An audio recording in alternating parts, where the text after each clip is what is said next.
Deuxième point, ça a été que le contrôle de Bush, nous, on a réussi à empêcher plusieurs fois, mais enfin, les politiques ont une tendance générale à ça. Il va revenir, Valls va, dans 3 mois, nous proposer d'empêcher les étudiants étrangers de venir une fois encore. C'est-à-dire que régulièrement, tous les ministres de l'Intérieur, de droite ou de gauche, disent « Attendez, tous ces étrangers, ces immigrants qui viennent là… » En France, 50% des thésards sont étrangers. 50%. Si on enlève les étrangers, il n'y a plus de sciences françaises.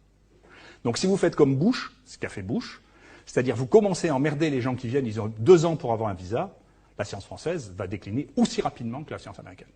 Donc faites pas d'illusions, la France ne fonctionne, la science française fonctionne avec des émigrés.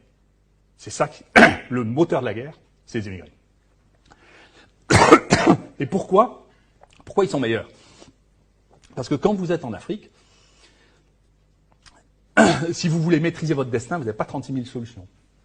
Ou vous êtes prisonnier des politiques, qui là jouent encore des rôles très importants dans votre vie quotidienne. Si vous voulez avoir une carrière internationale, vous faites du sport au niveau ou de la recherche.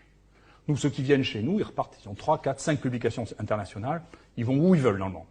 Ils ne sont pas dépendants des crises politiques de leur pays. Donc l'avenir et la gloire, pour eux, c'est encore la recherche. Et donc les tout meilleurs, les plus intelligents, les plus dynamiques, ceux qui travaillent le dimanche chez moi, c'est que des Noirs et des Arabes. Voilà. C'est comme ça. C'est notre mode de sélection, c'est le mode d'évolution de notre société.